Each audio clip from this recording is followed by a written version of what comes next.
Okay, so when we unbox one of these TVs, there's a few different ways to do it, and then there's a right way. What you're going to see on these things is these little lock mechanisms here. You pinch them in. Oh, I'm narrating for the video. You pinch it in and pull that out. And so we pinch that in. I don't know if you want to get that one. I'll show you in the video here. Pinch that in and pinch in the two sides, and then it'll pull out.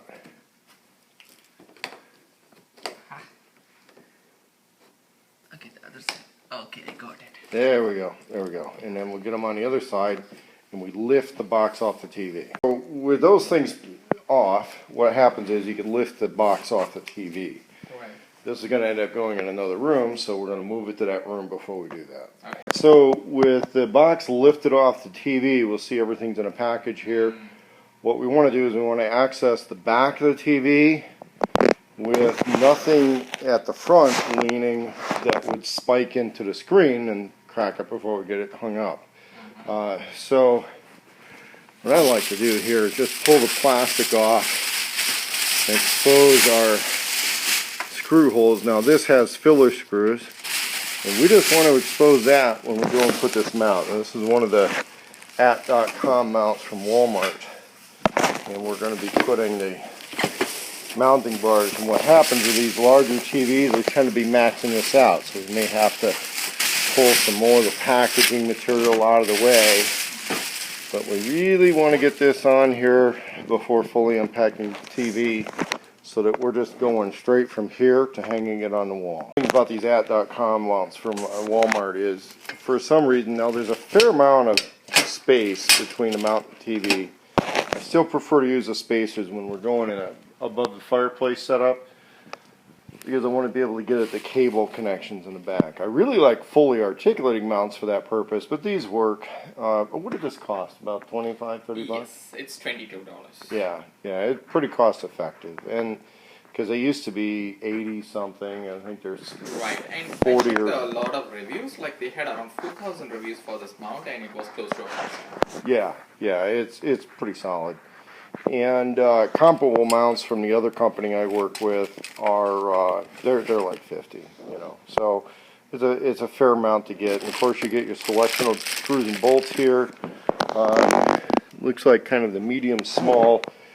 On these newer Sonys, they're lightweight, so we don't really need to use the biggest honking bolts on something like that.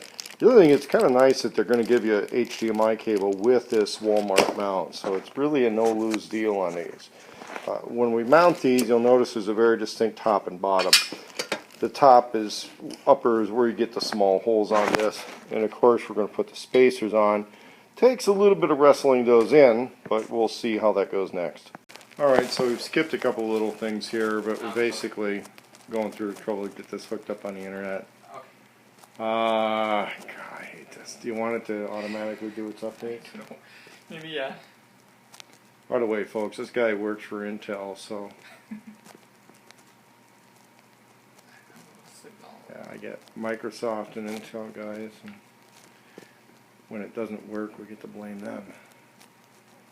Oh, is it laptop play? Okay, there we go. All right, so here we've got that's just going to test our picture, and let's see here. Yeah, so at least that's going to give us an idea. Let's try to look for the best video on YouTube for testing our definition is the Battle of Coruscant from Star Wars.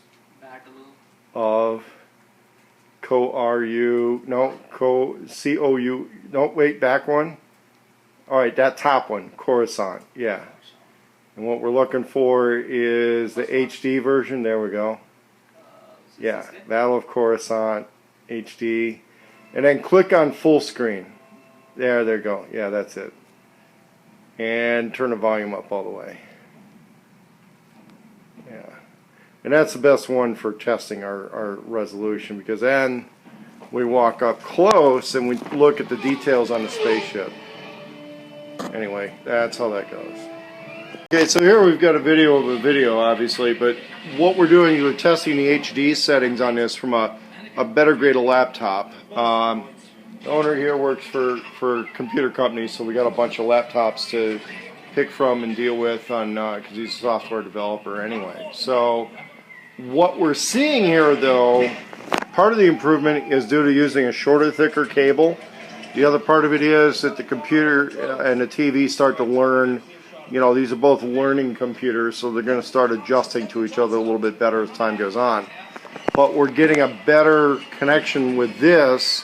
They're both i5 quad core, but the one we just hooked up to is a little better grade. And so that's part of adjusting and messing around with the Sony, the newer generation of Sonys. And of course, what I always recommend to people is just get an iPad, a lower grade iPad mini or another tablet, but preferably the iPads. Download the Sony app to control the TV, and you're going to do pretty well with a lot of that.